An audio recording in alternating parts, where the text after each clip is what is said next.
Salut tout le monde, aujourd'hui je vous retrouve pour une vidéo un petit peu particulière que je n'ai jamais faite sur le stamping.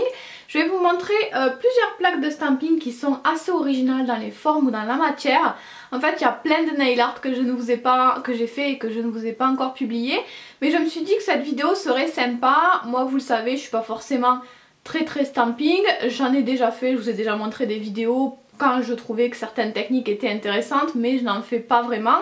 Par contre ma maman adore ça et elle a reçu pas mal de plaques assez originales ces derniers temps, donc j'avais très envie de vous les montrer et de vous en parler. Donc certaines plaques ça fait pas très longtemps qu'on les a, donc on les a pas forcément très bien étudiées, pas toutes testées sur les ongles, mais on s'est quand même fait déjà une petite idée.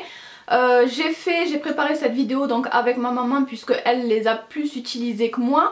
Moi j'ai quand même un petit avis sur chacune d'entre elles aussi, donc j'ai fait un mix de tout ça et je vais essayer de vous faire une vidéo la plus complète possible. Je vais commencer tout doucement avec une plaque qui n'a pas une grande originalité mais qui a une forme qui m'a surprise. C'est cette petite plaque là, donc celle-ci vient de Eve en ligne. Mais je crois j'ai déjà vu sur des sites chinois type AliExpress. De toute façon à chaque fois je vous montrerai les plaques de plus près dans la vidéo et je vous mettrai les liens quand je les trouve. Je vais essayer de tous les retrouver dans la barre d'infos sous la vidéo, comme ça vous aurez tout. Donc celle-ci vient de Eve en ligne et elle coûte 4,50 € sur le site d'Eve en ligne. Mais voilà, elle a une forme assez particulière. Moi je trouve que ça ressemble un petit peu à un éventail.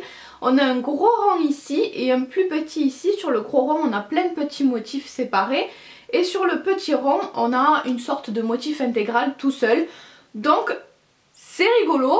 Mais je vois pas trop l'intérêt en fait, c'est pas pratique à ranger, elle est assez grande, c'est pas très pratique à ranger. Et par contre de l'autre côté on a des petits motifs assez mignons, assez choupinous. Donc voilà, je trouvais ça rigolo de vous la montrer parce que vraiment ça m'a surpris cette forme là.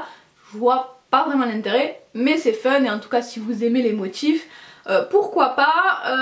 Après elle marche plutôt bien celle-ci, après c'est pas de la grande qualité, mais pour une plaque bas de gamme elle marche plutôt bien. Moi j'ai galéré quand même à faire le petit motif intégral en bas. Mais voilà, en changeant de tampon, de vernis, en insistant un petit peu, ça a fonctionné. Ma maman a fait un nail art avec celle-ci. Quand j'ai des nail art à vous présenter, quand ma maman a eu l'occasion, a eu le temps de faire des nail art, je vous les mettrai également pour illustrer tout ça, ça vous donnera une idée de ce qu'on peut faire avec les plaques. Ensuite j'ai deux plaques très étranges à vous présenter, ce sont ces plaques là, roses, transparentes, sur lesquelles on ne voit pas grand chose. Je pense qu'à la caméra vous ne voyez même pas les motifs, si je bouge un peu je pense que vous devez les voir, mais voilà, c'est pas très facile de voir les motifs, ça c'est le gros inconvénient je trouve, c'est qu'on ne voit strictement rien sur ces plaques là. Faut regarder un petit peu à la lumière par transparence, mais c'est pas forcément évident quand on veut, surtout quand on a des gros motifs, qu'on veut sélectionner juste une partie du motif pour voir ce qu'on fait, c'est vraiment pas évident. Donc ça je suis pas fan. C'est original, c'est rigolo, il y a des avantages et des inconvénients, mais je vous avouerai que celle-ci, je vais vous en présenter une autre après, mais celle-ci je suis pas hyper fan. Donc celle-ci je les ai achetées sur AliExpress à 1,05 €, donc par contre le prix lui était top. Donc l'avantage de ces plaques là c'est du plastique et ils disent que l'avantage de ces plaques là c'est qu'elles ne taillent pas et elles sont assez légères. En effet ça ne taille pas du tout avec ce type de plaque là, vous le savez, généralement les marques collent quelque chose derrière pour pas qu'on se taille. C'est pas forcément très agréable à utiliser, il faut faire attention quand on les utilise parce que les bords peuvent tailler. Avec celle-ci ça ne le fait pas du tout, donc c'est le gros avantage. Un autre truc que j'aime et à la fois que j'aime pas c'est que quand on racle ça glisse bien, donc j'aime bien le fait que ça glisse tout seul, on n'a pas besoin de... Enfin je sais pas, il n'y a pas... Ça glisse tout seul, voilà, c'est fluide, c'est agréable. Le problème c'est que sur celle-ci ça ne racle pas bien. Moi je trouve que quand on racle ça laisse vraiment beaucoup trop de vernis et la plupart du temps, même quand on tamponne, ça laisse des traces sur le tampon, on n'a pas du tout un motif net, ça ne racle pas assez bien, avec celle-ci en tout cas. Après, ça fait pas très longtemps qu'on on les a pas super bien étudiées, mais moi franchement j'ai beaucoup galéré, je vous ai fait des images pour la vidéo, je les ai testées sur papier et j'ai galéré pour celle-ci, c'est vraiment celle que j'ai le plus galéré. pour vous faire un motif sans trop de traces derrière, parce que vraiment je trouve que ça racle vraiment pas bien. Sinon à part cet inconvénient, j'ai trouvé qu'elle marchait quand même plutôt bien, le motif lui s'imprime très bien. Après voilà, comme je vous le disais, j'ai pas encore l'habitude de ce genre de type de plaque. Moi j'ai des vernis, j'ai encore les vernis stamping de chez LM Cosmetics qui sont beaucoup plus fluides que la plupart de mes autres vernis. J'aurais peut-être dû essayer de tester avec un vernis plus épais pour voir si ça raclait pareil. Je pense que c'est pas exactement la même utilisation que les plaques qu'on connaît jusqu'à maintenant. Donc voilà, peut-être à creuser un petit peu plus. De toute façon, si ça vous intrigue et si vous voulez le tester, ça ne coûte qu'1 €. Donc voilà, moi je suis pas fan, mais c'est intéressant à tester, on va dire ça. Donc celle-ci avec les petits motifs ronds, j'ai vraiment galéré à ne pas avoir un fond à racler quoi. Et celle-ci par contre qui a des motifs beaucoup plus fins était mieux, j'avais pas ce fond de vernis mal raclé derrière. Puisqu'on est dans la plaque transparente, je vais également vous présenter celles-ci qui cette fois-ci sont totalement transparentes et je pense que vous le voyez bien à la caméra si je vous le montre sur du foncé peut-être. Cette fois-ci on voit vraiment bien les motifs, elles sont transparentes mais les motifs se voient très bien. Donc ces plaques là viennent de Banggood et m'ont coûté 2,72 €. Donc pareil, l'argument c'est que ça ne taille pas, donc en effet c'est très agréable, c'est très doux, c'est vraiment hyper agréable à manipuler. Pareil, elles sont assez légères et c'est assez original je trouve d'avoir des plaques transparentes, surtout que celle-là ça ne gêne pas pour voir le motif. Par contre le problème c'est que les motifs sont vraiment pas terribles, en tout cas sur ces deux plaques là il y a vraiment pas beaucoup de motifs que j'aime, ils sont pas très jolis donc je ne sais pas s'ils en ont refait depuis, je les trouve un petit peu grossiers et pas très sympas. Que dire d'autre?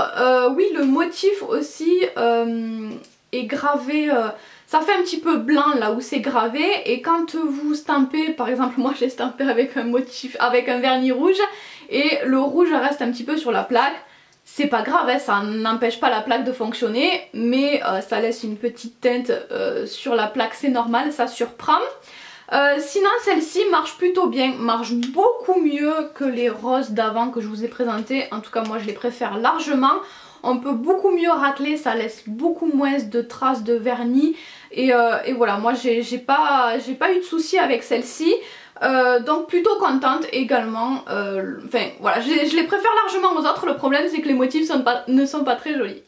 Je vais ensuite passer à quelque chose d'un petit peu plus classique, je vais vous présenter cette plaque là, donc c'est une matière classique, la matière qu'on connaît. Mais elle a une petite forme de cœur, j'ai craqué quand j'ai vu cette plaque, j'adore les petites plaques comme ça en forme de cœur, je trouve ça tellement choupinou, vraiment j'ai trop craqué sur cette plaque, donc c'est pour ça que je l'ai mis dans cette vidéo. Celle-ci vient de Banggood également, il m'a coûté 1,81 €, donc vraiment pas cher. Celle-ci a un motif que je trouve très sympa, on peut remplir les petites fleurs, les petites feuilles, on peut faire de jolies compositions avec cette plaque là. Le problème c'est qu'il me semble qu'il n'y a que celle-ci qui me plaisait, je crois que les autres n'ont pas des motifs incroyables, mais en tout cas celle-ci est très sympa et elle fonctionne bien. C'est pas encore la meilleure qualité du monde mais elle fonctionne très bien, moi franchement j'ai vraiment pas été déçue de cette plaque là, j'en suis très contente et vraiment elle est trop choupi. Ensuite je vais vous présenter une plaque qui a une forme assez classique, la forme carrée rectangulaire allongée comme ça est assez classique mais vous le voyez elle est un petit peu dorée, je ne sais pas en quelle matière c'est, je ne sais pas si c'est du cuivre ou enfin je ne sais pas, je n'y connais pas grand chose. Par contre en vieillissant, je sais pas si vous le verrez à la caméra, on dirait que ça s'est un petit peu oxydé entre guillemets, je ne sais pas comment vous décrire ça encore une fois, mais quand ça n'empêche pas la plaque de fonctionner, elle fonctionne toujours aussi bien et quand on passe le dissolvant je crois que ça se nettoie. Donc voilà. Les motifs sont très originaux, ce sont des plaques, donc celle-ci vient de chez Marika, c'est la marque Petla que j'ai payé 7,99 €, c'est beaucoup plus cher mais c'est de la bonne qualité et c'est des plaques artisanales qui sont en quantité limitée, donc ce qui explique le prix. C'est surtout le chat que je trouve incroyable, le chat se stampe à chaque fois ultra bien. Pour les autres motifs c'était parfois un petit peu plus embêtant, mais franchement la gravure est quand même très très bien imprimée. Voilà, gros coup de cœur pour le chat qu'on a fait plusieurs fois avec ma maman.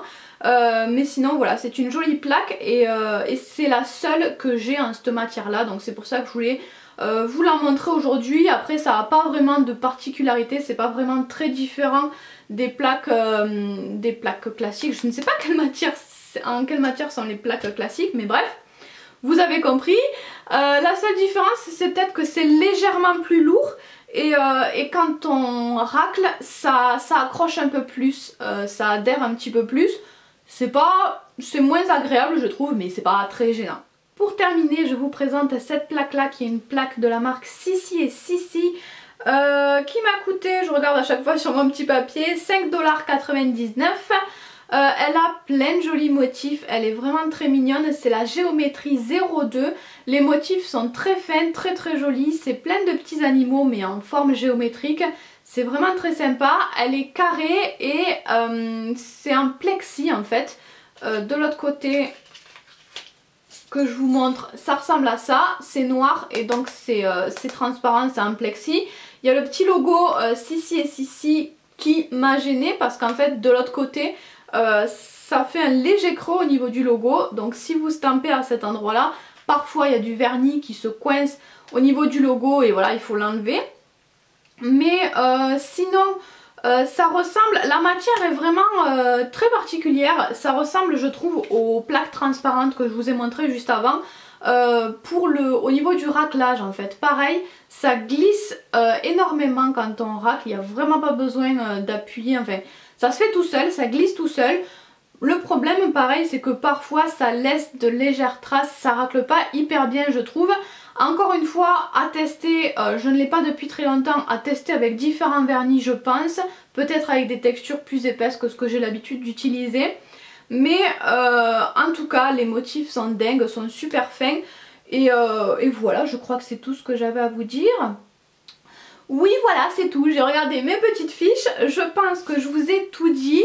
J'espère que cette vidéo vous a plu, peut-être vous aura fait découvrir des choses. Donc globalement j'ai pas de gros coup de cœur sur ces nouvelles matières.